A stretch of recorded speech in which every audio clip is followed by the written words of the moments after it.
Aqui é como se usa essa máquina. A primeira coisa, tem que tomar cuidado para que se coloque sempre pratos pequenos nos cantos, porque senão pega aqui. E aí os pratos maiores vão mais no meio. Os talheres todos aqui no porta-talheres.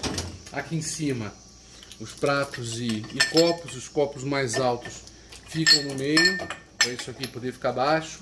Dá para você colocar mais coisas por aqui. Tudo fechado. Às vezes isso aqui engripa um pouco.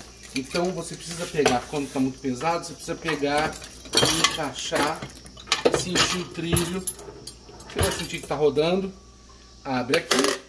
Aqui você coloca esse sabão que está aqui no armário do lado. Fechou. Liga a máquina. Normal, econômico. Eu uso sempre econômico. Tá aí, feito. Obrigado.